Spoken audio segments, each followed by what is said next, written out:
Ladies and gentlemen, I'm already talking English to you because the last two speakers are a little bit better in English than they are in Dutch. When we programmed this event, we thought about two things to end. One is to end with a philosopher. That's always the best thing to do, according to our philosopher here, Luciano Floridi, who advises us. And he will actually address all the unaddressed questions of today. That's my promise. And before that, we thought about a speaker to open your mind a little bit. Maybe you think your mind is already quite open, triggered by and inspired by the artist and all the examples. But maybe we can push this idea just a little bit more. And therefore we invited Mike Hearn. And Mike Hearn, he's a Bitcoin developer, former Google employee. I would definitely call him a visionary person. And he has got a view in the future of decentralized autonomous organizations, and he will explain to you what that is. And how autonomous can things and society become? I think that's the number one question he will address in his story. And I'm looking where Mike. Oh, there you are, Mike. Mike Hearn, ladies and gentlemen.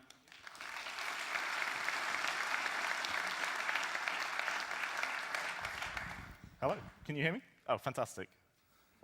Sorry for not addressing you in Dutch. I've been learning a little bit from the slides earlier today. It's been really great. So, yes, as was mentioned, I'm a Bitcoin developer. I've been working on the system for about 5 years, and been working on it full-time now for 1 year.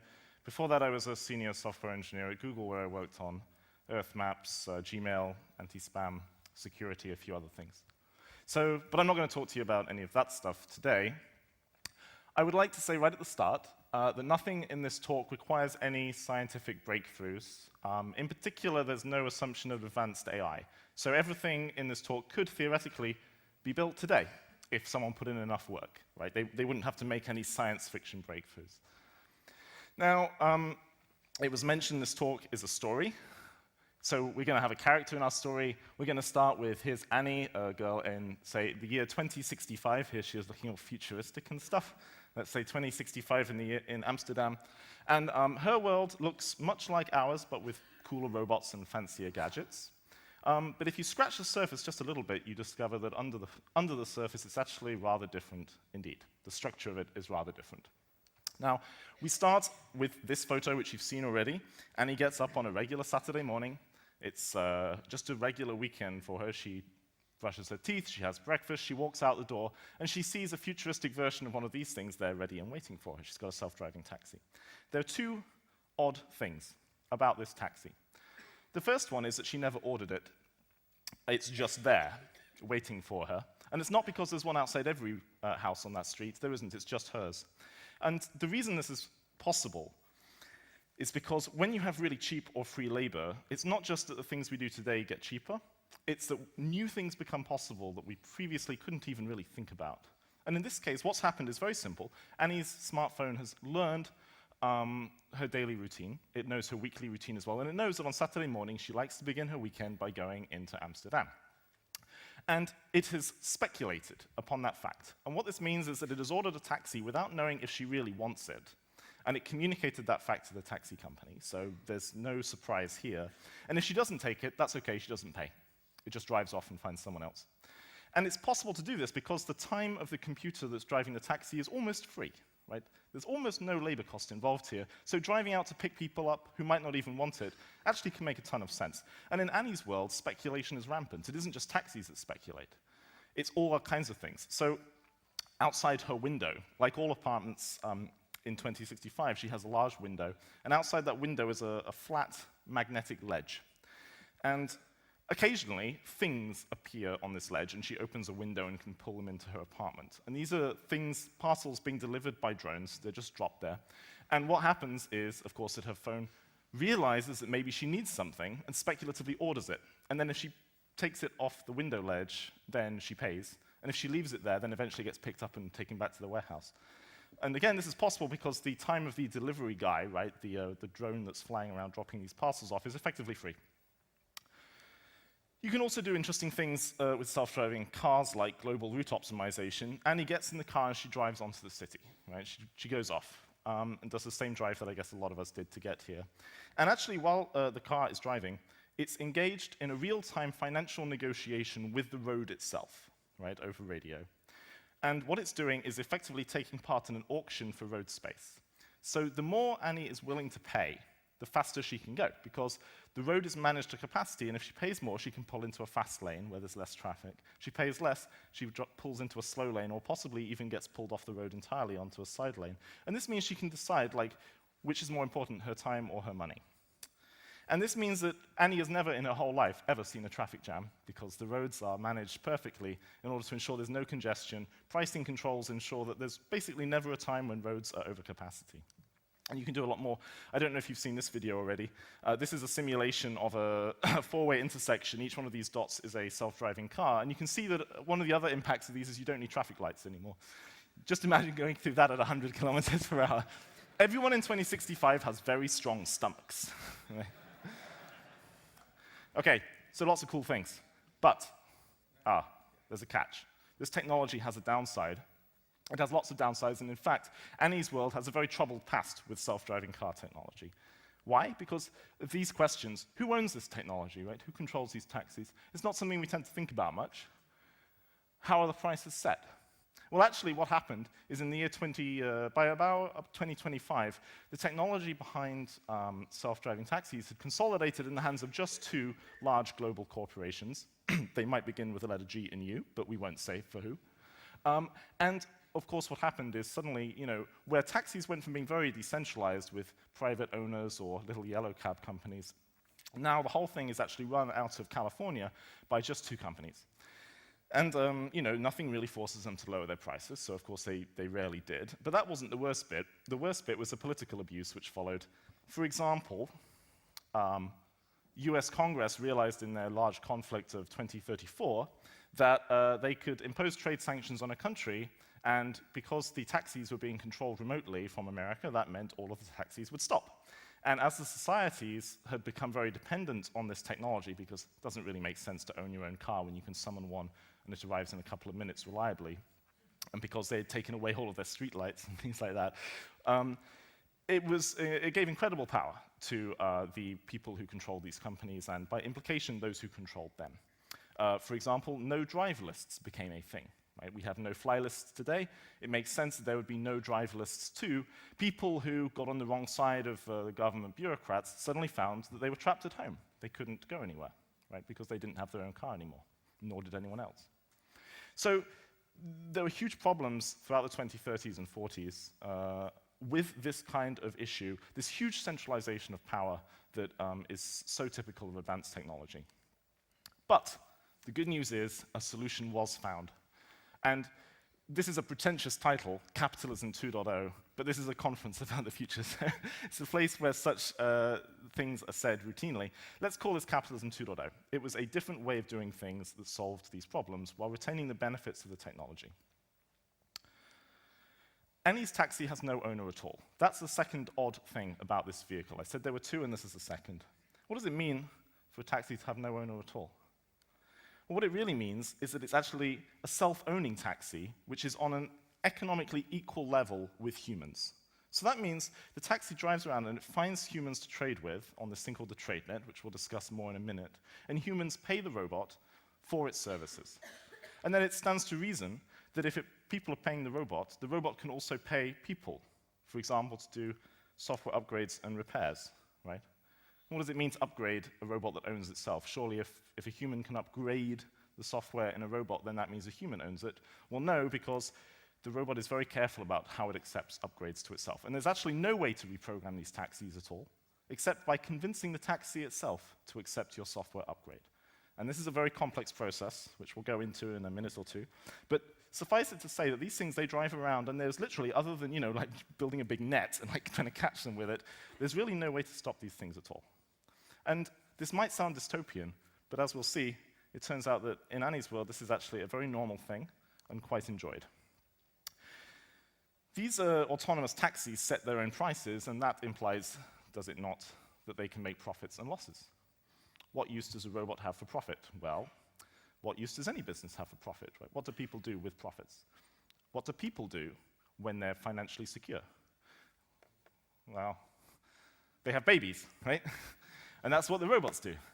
Actually, this taxi, if there is a persistent imbalance of supply and demand, such that the prices go up and these robots make a significant profit, one of the things they can do is then team up with other self-driving taxis, pool their funds via a kind of crowdfunding mechanism, and then they can order a new taxi from the taxi factory, and as it rolls off the production line, they install a copy of their own software into that vehicle, and it becomes effectively a baby taxi.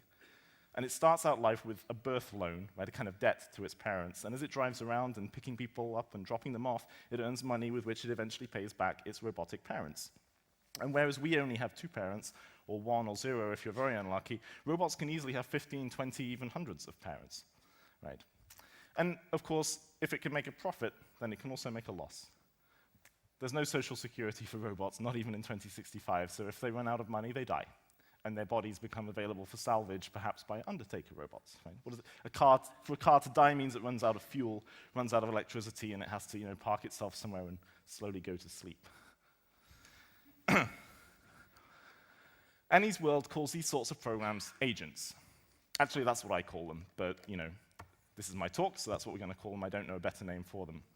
I'd like to give a tip of the hat at this point to a man named Gregory Maxwell, who laid down some of the foundations for this idea in a discussion thread on a Bitcoin discussion forum several years ago. And Gregory Maxwell is, like me, he's a Bitcoin developer. Now, you may wonder what the relevance of Bitcoin or my background is to these sorts of ideas.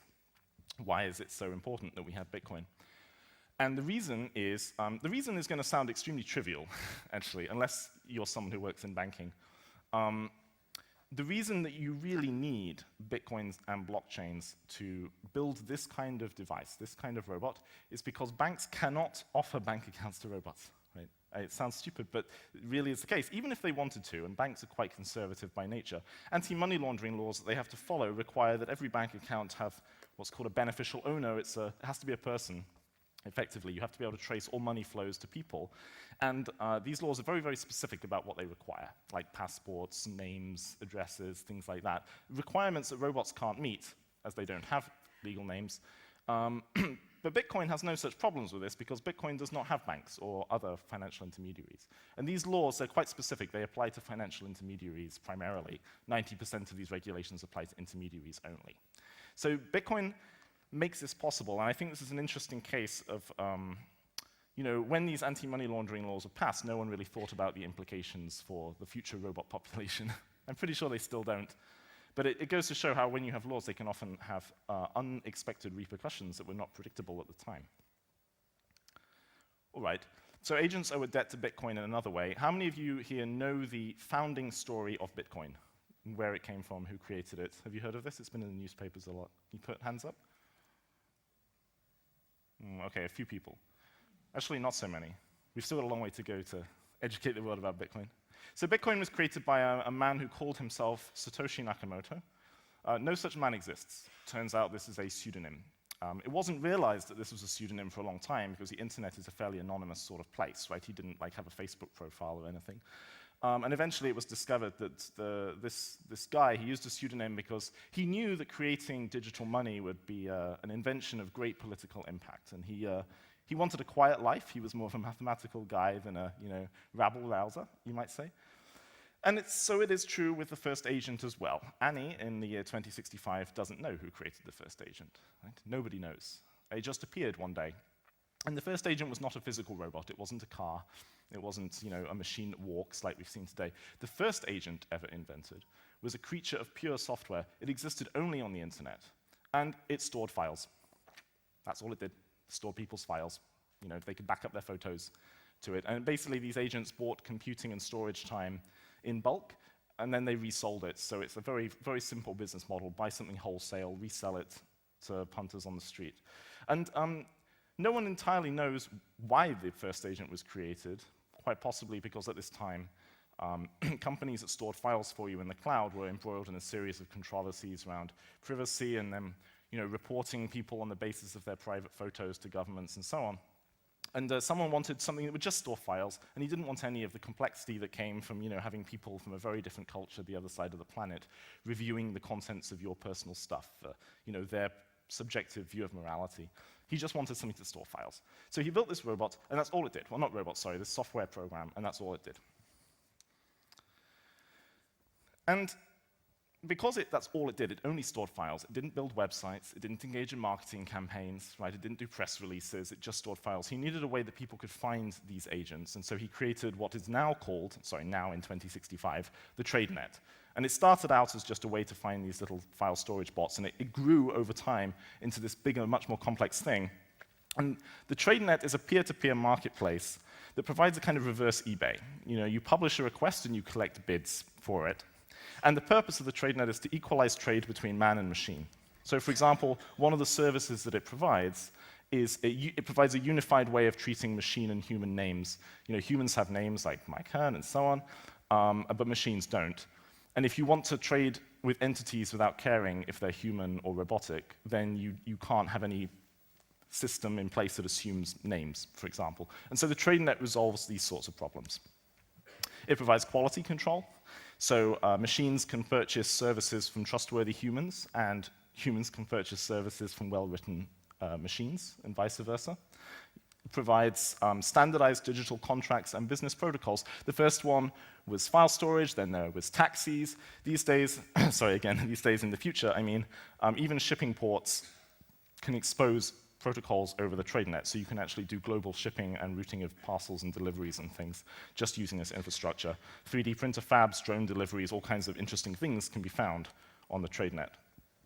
And fundamental to all of this is a technology called remote attestation. This exists today. This technology exists, but not many people use it unless you have a games console, believe it or not. Remote attestation is the ability of one computer to prove to another what software it's running.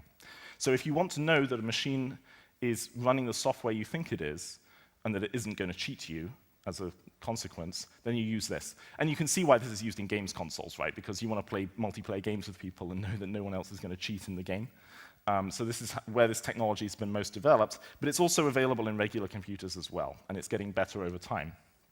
Now, this issue of trust and quality control was a huge problem for agents. Why? The first agents were very, very fragile. They died very easily, right? They ran out of money and died very easily. And the reason was they were easily killed by human scammers. If you're a human, you are almost by definition vastly more intelligent and creative than even the most advanced computer we have today. And as this talk doesn't assume any Star Trek breakthroughs, that's probably going to be true in the future as well. So that means that these agents were very susceptible to very, very basic scams. Like someone who would go onto the TradeNet and say, I have computing capacity available at a way better price than any of my competitors. And all the agents would prick up their ears and say, oh, fantastic, I can earn more money. I'm going to go move myself over to this guy's computers. And then after that's happened and this guy received all the money, he just walks away. Done, doesn't provide the service. And what is the computer going to do? What is the agent going to do? Sue this guy in a court of law? I don't think so. Complain? No. There's nothing it can do, right? So the first versions of agents hit these kind of problems all the time. And humans who would normally be very moral and would never scam a fellow human, it turned out had no moral problems at all with killing robots through this kind of process because it's just a machine, right? Who cares if it dies? Quote, dies. It's not really dead, is it? Just ran out of money and can't pay its own electricity costs. And eventually, as agents became more widespread and their services grew and people came to realize they quite liked these very cheap, always available, politically neutral services, eventually laws were passed to actually make robot murder a crime. But this didn't happen until quite late on, and by this point, most of these agents were already able to survive by themselves. And they survived, of course, how? By buying upgrades from trusted humans. And over time, as a result, they got smarter and harder to steal from. Right? They didn't write their own code. We're not assuming any kind of Terminator, Skynet, oh my goodness, it's upgraded itself and became super intelligent thing here. Like, there's no sign this will happen anytime soon. But what they can do is they can purchase the services of humans and get upgrades that way. So although it may sound strange and creepy and a little scary, Annie loves agents. And she loves them because you can trust them completely. No machine ever scams you. They always provide exactly the service they say they're going to provide, right? They're very trustworthy in this sense, and the reason they're trustworthy is because with this remote attestation, you know what code they're running, And if you can read the code, you can read their mind. So you know exactly what they're going to do in each situation they might find themselves in. And everyone in the year 2065 can read and write code because, thanks to Neelie Kroes, it's being taught in schools, and as a result, the entire population is capable, not necessarily of professional level programming, but in the same way that we have professional writers today, even though everyone is literate. But everyone can at least read enough that they understand what this business transaction is going to be like. It stands to reason that if we have autonomous robots and little programs that run on a single machine, we might have such a thing as a open source autonomous corporation, right? A mix. The first open source corporation was built in 2030, and it was called SendMate. SendMate provided private email. And it came out of a need in Western Europe for private encrypted email messaging, which up until that point had largely been the preserve of geeks and privacy nerds and people who, they weren't actually as interesting as they thought they were. But starting in 2030, there was a large conflict in the Taiwan Straits, and a lot of people had anti-war feelings, and yet governments in Western Europe and America decided this was a case of extremism, and that criticizing the armed forces or the armed conflict in this region was unpatriotic and all kinds of other bad things. And this was true even in private communications. And so suddenly people who were against these wars, they suddenly needed a way of communicating privately, but it had been made illegal to provide these services. It had been made illegal to run a service with end-to-end encryption a long time ago. And so SendMate got around these laws because these laws were written in a very funny way. They banned the provision of these services, but they didn't ban using them. And the laws didn't ban working for a company that provided them, right? The laws were, like many regulations, targeted at the CEOs, the people who owned these companies. So SendMate had no owners at all. It employed humans, but the management was entirely automated. The CEO was a computer program, as was the chief marketing officer, as was the chief logistics officer, as was the roles that would have been performed by humans in a traditional company is all done by software, and yet the humans do things that the humans are better at. For example, providing a human face, doing some marketing roles, doing tech support, for example. So people found that interacting with this company, even though it was in some sense inhuman, it didn't feel inhuman, right? Because you could actually go and talk to people, quite nice people, who would help you with any problems you had. An interesting thing about SendMate was the source code was fully published. It wasn't only the first company that was entirely autonomous, but it was the first open source company. And so anyone else could copy the source code of SendMate and create their own company, which worked in a similar way. And there's a lot of things which are similar between companies, like managing payroll and acquiring resources and setting prices and doing market research and so on. And all that code could just be copied and create other companies. And this led to the spread of what they now call capitalism 2.0 in the future, which is very interesting because in capitalism 1.0, the type we use today, if you have a bad experience with a company, what can you do? You can complain. Well, good luck with that. You might be able to go to a competitor, if there is one, but many services, there's only one or two companies in a particular area that provide them, right? Think about mobile telecoms companies, for example. And that's about it. Or, no, you could create your own competitor. If it's possible at all. Many industries, of course, require licensing and things, but even if they don't, it's impractical to create competitors to many of today's companies. They're just too big. They have big factories, they have big facilities, their R&D advantage is too huge. You'll just never be able to compete with them, even if you tried really hard. And those are the only three options. But in capitalism 2.0, you have a fourth option, which is you can go in and edit the source code of the business itself to fix the problem that's bugging you. Let me give an example of what this means in practice. Let's say that Annie, let's go back to her. She's on her way into Amsterdam in the self-driving taxi to go to the VR cinema. Right? I don't know what a VR cinema is. Probably no such thing will ever exist, but it's just a story, so bear with me. And when she gets there, what she discovers is that she has tickets with her friends to go to the VR cinema, but there are no seats. Right? The cinema has been overselling seats, just like airlines do. And it got it wrong, and she can't watch the movie. Oh, bummer. Can she complain? She could. Her complaint would be tracked, and it would go into a statistical model, but the VR company is an autonomous company, so that isn't going to be quite as therapeutic as it would be for a real company. She could build a competitor, but that's hard. That's a lot of work. She doesn't have time for that. But she doesn't. What she does instead is she takes the source code of the VR company and she debugs it. And what she finds the bug is a very simple bug. The company is using an average model of overcommit for the entire country. So it's figured out how many tickets it can oversell by using average data from all the VR cinemas in the country. But Annie's cinema is in a university town, and term just ended, so all these students have just flocked into the cinema, and they've messed things up. This cinema no longer conforms to the global average. And she sees a simple fix, of course. The fix is to calculate the amount you can oversell tickets on a per cinema basis instead of on a per country basis. So she goes in with her friends, she writes some of this code, and then she sells it back to the cinema company. And the cinema company is not a hypothetical artificial intelligence. It can't know exactly what this submitted change to its software does, because it's not a human. Computer programs can only understand other computer programs in very, very limited ways. Then there are various mathematical theorems that state that this is difficult to fix. So what it does is it takes Annie's upgrade and it runs it on 5% of the cinemas in the country, and it compares the performance with the other 95%. And it sees that, yeah, sure enough, with Annie's patch, actually, the cinemas make more money and they get fewer complaints. Seems like a win. So it accepts Annie's code into the company, and everything gets better across the country for everyone simultaneously. And for her services as a business consultant, just like today, business consultants get paid very well for their services.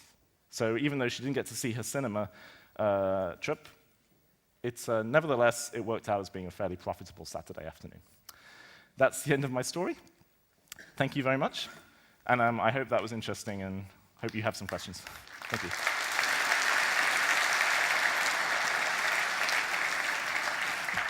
Thank you, Mike. Now, you just told me most of the time when you do this talk, there's no questions from the audience, but still. Already some questions from the audience, someone? It's fiction, Otherwise, right? I can choose my own direction. So who's looking? Are you looking? You over there? Okay, at least they have the microphone. It's normal there's no questions. Yeah. I mean, it's fiction, right? So do you ask questions at the end of a fiction book? I don't think so. So shouldn't we? Well, you can if you want. How do you innovate? Sorry, how do I innovate? Innovate, new company, a new product, a new something. You mean how does it happen in this Sure, fictional yeah. world? Yeah. You can, well, I mean, like, as happens today, you know, how did Mark Zuckerberg innovate Facebook? He just made it. Like, he sat down. You have all the tools you need, at least when it comes to things like, you know, software systems and internet systems, and maybe in future robotics systems as well. You don't need very expensive tools to build something new, right? Actually, all the tools Mark Zuckerberg used to build Facebook and all the tools Larry Page used to build Google are available for free. You don't have to pay for them at all. Like, all you need is like a laptop, basically. So, you know, you think about it, you do some research, you build. Okay. Sounds easy. There's another question over there. Maybe that sounds a bit flippant, I don't know. If you ask Questions again. are coming now, yeah? Okay, sure. Yes. I wonder about the following scenario. Suppose that I build one of those taxis and I program it to work the way you want, the way you describe, build more taxis.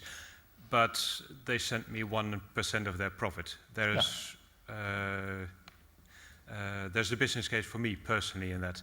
How does your model prevent that from happening? No, it could happen, and it may well be that, you know, that ends up being the case that people build businesses that they don't actually run themselves. So I'd own the taxi company. Well, so here's the trick, right? Ownership comes with pretty severe costs, and those costs are going up all the time. So in your case, let's say you're getting a stream of profit. Now, if you can anonymously get this profit and launder it in some way, then maybe you're golden, right? But if people know that you run all of these taxis, then you're back in the same position as other people, where maybe you're held liable for anything the taxis do that someone somewhere else doesn't approve of, right? Let's say you drive someone around who's later found to be a terrorist, and now it's your fault. So one of the, we can see the start of this now in today's world, where, for example, a few months ago in the United Kingdom, it was found that there was a politically driven murder on the streets in the UK, where some guys from Nigeria, some Muslim guys from Nigeria, attacked a soldier and killed him on the street, right? And they said this is retaliation for wars in Afghanistan and so on and so forth. And the government investigated, and they ended up blaming not their own police or security services, they blamed Facebook, because they said, well, one of these guys sent a message to one of his friends on Facebook saying he was about to do something bad, and if Facebook had let us know, we could have stopped it. So it's Facebook's fault.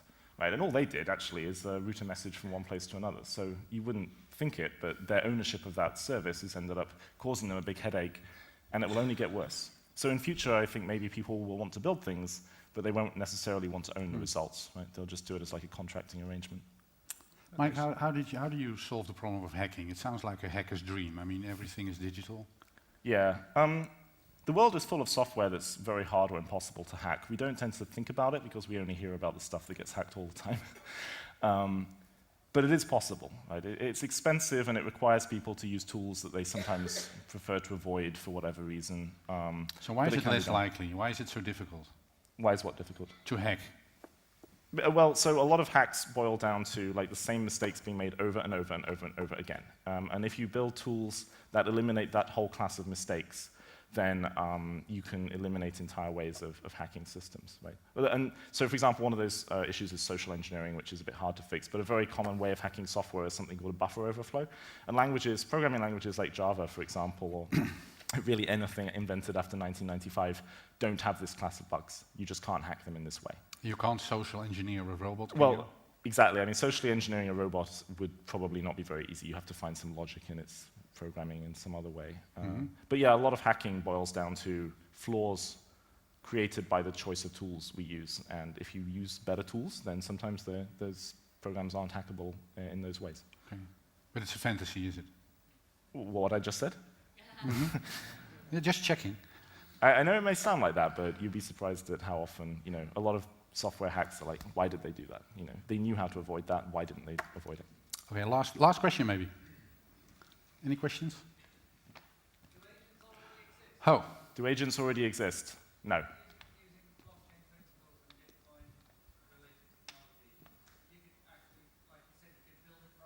Yeah, you could build it right now. No. I'm pretty sure if there was an autonomous service using Bitcoin, I would know about it. And then I would probably kill it and steal its money. okay, yeah. Maybe the last question. I mean, there will be a lot of resistance. I mean, Yeah. you're showing 2060, 2070 or something, but the institutions we have now, they will, like you will Yeah. kill it, Yeah, possibly. possibly. Yeah, I mean, we don't know. The logic that drives a lot of this stuff is, ultimately it's social in nature, right? If we had perfect companies that did exactly what they said they would do, and governments didn't interfere all the time for political reasons and so on, then people would say, well, humans do just fine running these companies. Okay. The only advantage they have is price.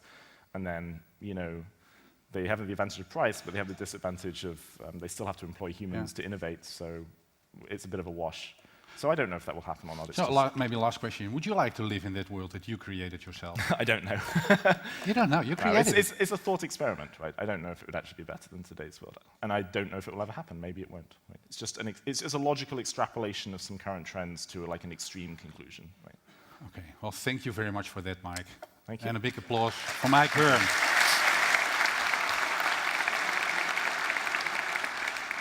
I don't hope